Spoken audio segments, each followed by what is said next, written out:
kita semua juga. Dan juga yang pemangku hajat pada malam hari ini yaitu Ibu Hajah Wastinah dari Taiwan. Semoga beliau beserta ikhwan-ikhwan di Taiwan senantiasa dipanjangkan usianya, disehatkan, tambahkan rezekinya yang halal yang melimpah ruah.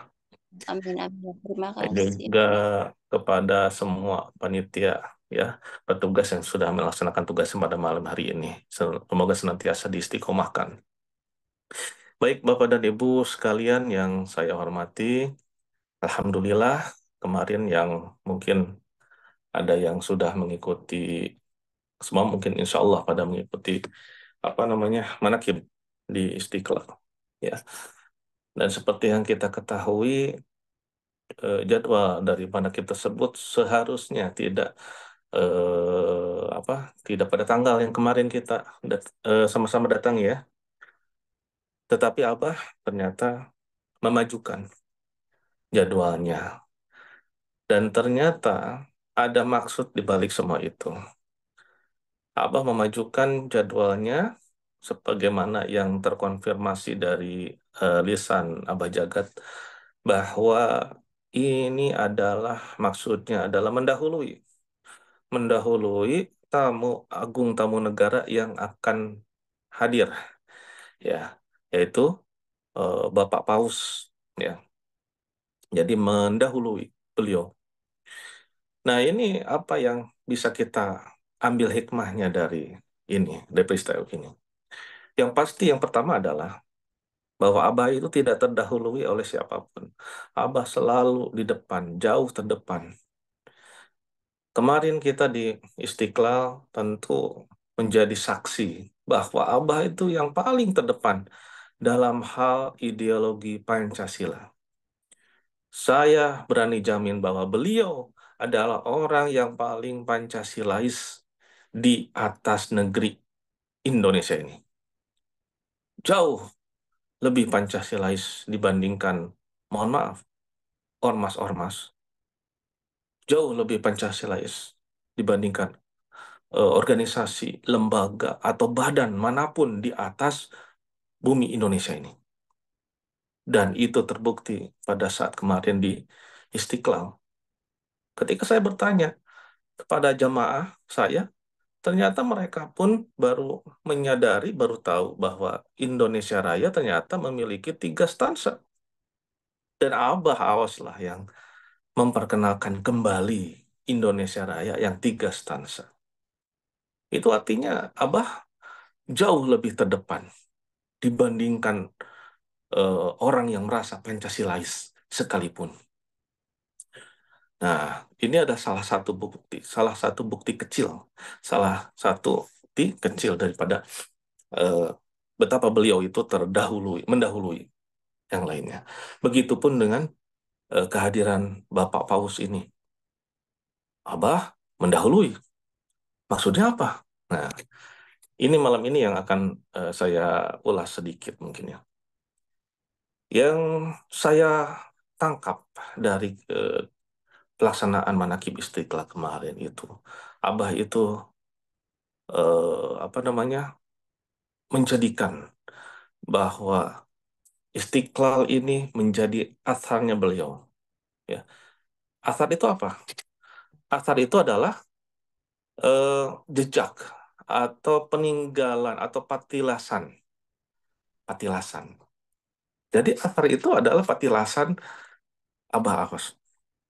Nah, Bapak Ibu sekalian, kalau kita eh, kembali eh, kita ke zaman dahulu kala, bahwa kalangan sejarah, kalangan arkeolog itu memastikan adanya sebuah peradaban itu dengan adanya ditemukannya asar atau peninggalan.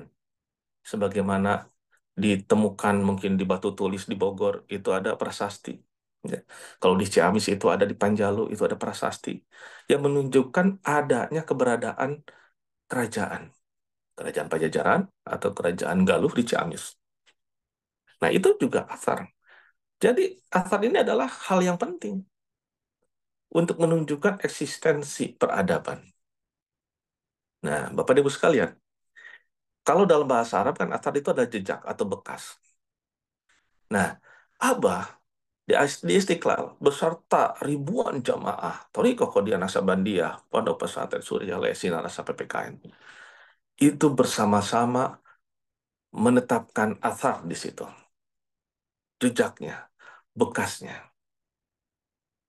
Apa pentingnya athar ini? Nah, jadi Bapak dan Ibu sekalian, dalam ajaran Islam, athar itu bisa baik, bisa buruk, bisa itu besar atau kecil, ya.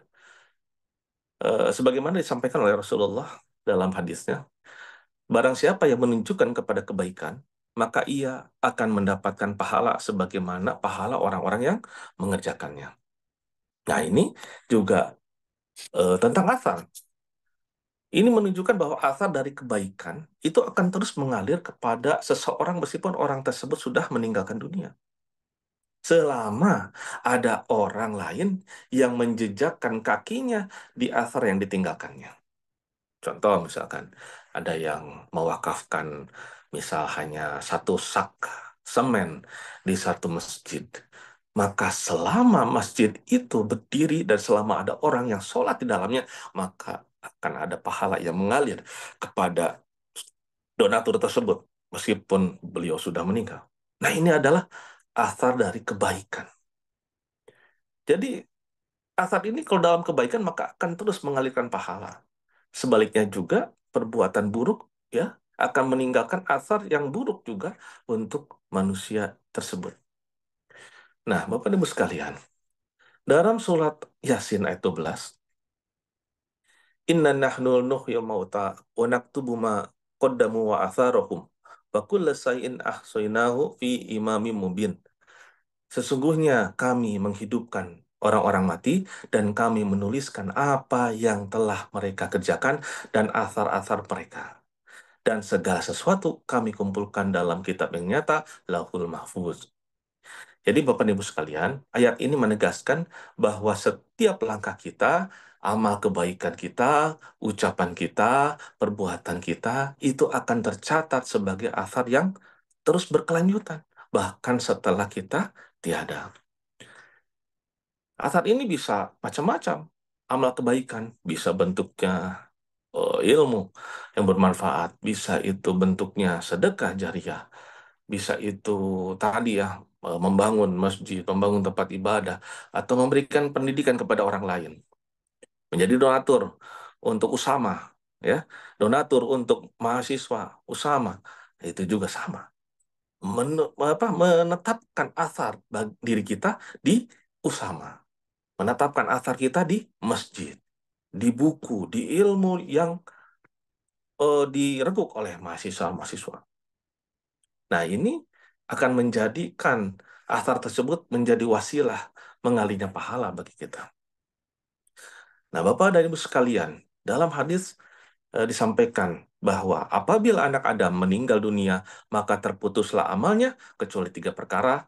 Yang pertama, sedekah jariah, ilmu yang bermanfaat, atau anak soleh yang mendoakannya. Nah, ini ada tiga contoh asar yang baik. Nah, ini adalah dalil. Dalil mutlak adanya asar kebaikan. Maka, jika kembali ke Istiqlal, maka sesungguhnya ketika itu kita selaku murid ya meninggalkan asar kebaikan kita di sana. Abah selaku mursyid membimbing para murid yang ribuan itu untuk meninggalkan sama-sama meninggalkan asar di situ. Sebelumnya, jauh sebelumnya, Abah sudah dua kali meninggalkan asarnya di Vatikan. Tiada lain, tidak bukan, itu bukan untuk jalan-jalan, bukan untuk main-main ke Eropa, bukan. Tetapi meninggalkan asarnya beliau di setiap yang dipakai manakiban oleh beliau. Maksudnya apa? Nah, kita tarik lagi ke belakang. Ketika Nabi Muhammad ya berdakwah ke Taif, ya, Taif itu adalah dataran tinggi ya dari Mekah itu sekitar beberapa jam, tempatnya dingin. Nah, di situ eh, Nabi berdakwah, tapi apa yang disampaikan ditolak dengan dan dijawab dengan lemparan batu, dengan lemparan kotoran unta dan sebagainya, sampai Nabi berdarah-darah. Ketika ditawarkan, ya, oleh Jibril, apakah itu akan dibalas, katanya kan gitu. Dengan mudah gunung bisa dilemparkan, gitu. Tetapi beliau berkata bahwa kalaupun mereka tidak beriman, siapa tahu anak mereka, cucu-cucu mereka yang akan beriman. Nah, Bapak dan Ibu sekalian, di situ kita bisa mengambil kesimpulan bahwa Nabi sedang menetapkan asarnya di kampung Taif tersebut. Dan akhirnya terbukti, ya, bahwa sampai sekarang Taif itu dihuni oleh orang-orang Islam. Yang dulu moyang-moyangnya itu tidak beriman, bahkan menganiaya Nabi. Nah, kalau begitu, Abah mengadakan manakiban di titik-titik di Eropa. Itu adalah menetapkan asar-asar zikrullah di situ. Kalau periode beliau mungkin tidak ada atau belum ada orang yang berzikir di situ, maka siap-siap, ya. Sebagaimana tadi kisah Nabi di Taif tersebut, siap-siap. Mungkin anak-anaknya, bukan mungkin, pasti anak-anaknya, pasti cucu-cucunya, keturunannya nanti yang menjejakkan kakinya di tempat yang Abah awas tinggalkan asarnya tersebut, akan ada zikrullah yang menggema di tempat tersebut. Silakan, bisa dibuktikan. Kenapa saya bisa yakin? Karena sudah terbukti oleh Rasulullah Shallallahu Alaihi Wasallam yang telah meninggalkan asarnya, ya, di banyak tempat. Salah satunya di Taif. Ternyata terbukti menjadi beriman. Nah, lalu bagaimana dengan asar yang tinggalkan di Masjid Istiqlal? Ini uniknya, bahwa asar yang ditinggalkan oleh Pangersabah itu dijejakkan kakinya oleh Paus. Paus adalah orang otoritas tertinggi Katolik di seluruh dunia. Maka itu saya yakin akan menjadi wasilah, akan menjadi suatu penghubung kembalinya, ya, kembalinya umat-umat Katolik ke dalam dinul Islam. Bisa dibuktikan nanti. Tidak sekarang, tapi nanti anak-anaknya. Tidak anak-anaknya, nanti cucu-cucunya. Tidak cucu-cucunya, nanti keturunan-keturunannya. Ya. Bapak Ibu sekalian, rahimakumullah. Jadi pada malam hari ini saya hanya menyampaikan sedikit tentang asar kebaikan. Ya, ya, kalau asar yang keburukan sudah pasti, ya, eh, akan mengalir juga keburukan-keburukan. Ya, sebagaimana dalam hadis Muslim, barang siapa yang menyeru ke dalam kesesatan, maka dia akan menanggung dosa orang-orang yang mengikutinya tanpa mengurangi dosa mereka sedikit pun. Ya, jadi asar terhadap keburukan pun sama. Maka hati-hati bagi Anda-Anda yang sering kali mendapatkan apa WhatsApp hoax gitu, ya. Jangan mau mengirimkan kembali. Maka karena apa? Karena itu menjadi asar keburukan bagi Anda. Setiap orang yang dikirimi oleh Anda, lalu kemudian mempercayai, lalu kemudian menghina seseorang atau membawa keburukan bagi orang yang dikirimi tersebut, maka itu akan menjadi wasilah, ya, kayak sharing keburukan, sharing dosa-dosa bagi Anda, ya, gitu. Nah, bagaimana sekarang? Apa yang kita lakukan setelah periode apa Istiqlal ini? Kalau mengikuti apa kata Bang Sabah, kita mah tinggal menonton saja. Menonton saja, ya. Yang penting kita sudah hadir, kita sudah menetapkan latar kita. Nah, kita pun sama, sebarkan asar kebaikan ini, asar zikrullah ini, dimanapun tempat yang kita singgahi. Ya, Abah sudah mengajarkan bahwa ketika kita sedang sedang safar sekalipun bepergian, ya, jangan hentikan kendaraan, sholatlah di tempat tersebut, zikirlah di tempat tersebut. Artinya ketika sedang naik kereta, sedang naik bis, tidak tidak sedang naik mobil sendiri, ya, Tidak perlu memikirkan, langsung sholat di situ, zikrullah di situ. Maka di situ tempat tersebut akan menjadi asarnya. Ya, jangan kalah sama apa Prabu Siliwangi ya. Prabu Siliwangi di mana-mana terdapat itu peninggalan-peninggalannya gitu. Dan lihatlah orang-orang yang eh, apa yang mendapati peninggalan-peninggalannya beliau apa dirawat, dihormati. Ada satu eh, pulau di tengah-tengah situ Panjalu, saya teringat. Dahulu, dahulu itu pulau termasuk sepi. Tetapi ketika datang Gus Dur almarhum ke pulau tersebut lalu kemudian berziarah, nah setelah itu mulailah ramai. Nah itu juga sebagai contoh bahwa Gus Dur meninggalkan asarnya di tempat tersebut. Dan sekarang makam-makam yang ada di situ menjadi ramai oleh tahlil. Nah, itu juga asar kebaikan di situ. Maka kita juga sama, ya. Tanamkan asar tersebut dimanapun kita berada. Ada sholat ketika di mall sekalipun, di musola mall sekalipun, tinggalkan asar zikrullah di situ. Ya, di tempat-tempat yang terpencil sekalipun, tinggalkan asar kebaikan di situ. Maka insya Allah semua itu akan menjadi benih kebaikan nanti suatu saat nanti. Bahkan menjadi wasilah untuk mengalirnya pahala kepada kita semua. Nah, Bapak Ibu sekalian, rahimakumullah. Jadi, mungkin itu yang bisa saya sampaikan sedikit saja. Semoga bermanfaat, semoga bisa difahami oleh kita semua. Assalamualaikum warahmatullahi wabarakatuh. Waalaikumsalam warahmatullahi Waalaikumsalam wabarakatuh. Terima warahmatullahi kasih. wabarakatuh. Allahumma